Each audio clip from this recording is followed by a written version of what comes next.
ខ្ញុំមាន6ចំណុចដែលតាក់ទងជាមួយនឹងបងប្រុសមួយចំនួនដែលគាត់ចង់បាន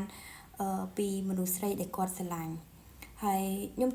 ជឿថាមនុស្សប្រុសមួយចំនួនគាត់អត់ដែរនិយាយមនុស្សស្រីមួយចំនួនទៀតក៏គាត់អត់ដែរដឹងដែរហើយអ្នកខ្លះទៀតក៏គាត់ដឹងអំពីមនុស្សប្រុសជាច្រើនដែរហើយចំណុចទី1ដែលខ្ញុំចង់លើកឡើងនោះគឺចំណុចការលើកទឹកចិត្តការលើកទឹកចិត្តហ្នឹងគឺសំខាន់ណាស់ថាតំណាក់តំណងបែបណាឲ្យតែយើងរើសដៃគូត្រូវឬក៏យើងបានជួបដៃគូដែលល្អយើងតែងតែចង់បានការលើកទឹកចិត្តពីដៃគូរបស់យើងហើយមិនថាប្រុសមិនថាស្រីទី2មនុស្សប្រុសត្រូវការសរសើរពីដៃគូឧទាហរណ៍ថាគាត់ធ្វើអ្វីមួយជោគជ័យមិនថាការជោគជ័យតូចឬក៏ការជោគជ័យធំឬក៏គាត់បានធ្វើអីមួយល្អអញ្ចឹងទៅគឺគាត់ចង់បានការសរសើរពីដៃគូគាត់មែនតើបន្ទាប់មកចំណុចទី3ការគោរពឲ្យតម្លៃទី4ផ្ដល់ពេលវេលាផ្ទាល់ខ្លួនដល់គាត់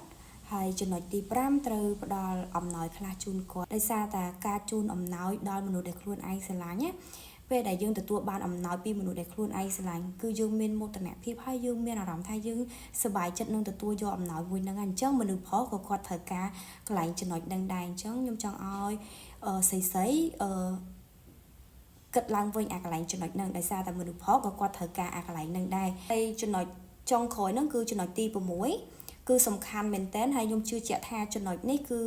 គ្រប់បុរសនិងគ្រប់នារីទាំងអស់គាត់តែងតែចង់បានពីដៃគូរបស់គាត់ចំណុចនោះគឺត្រូវការភាពស្មោះត្រង់របស់ដៃគូថាជាស្នេហាមិនថាជាមិត្តភាពឬក៏អ្វីទេគឺគ្រប់ទំនាក់ទំនងគឺតែងតែចង់បានភាពស្មោះត្រង់ជាមួយនឹងគ្នាទៅវិញទៅមកនេះហើយជា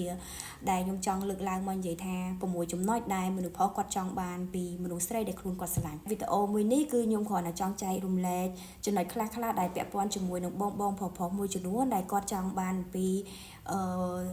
ដៃគូស្រីរបស់គាត់ទេចាខ្ញុំមានតែប៉ុណ្្នឹងទេអរគុណ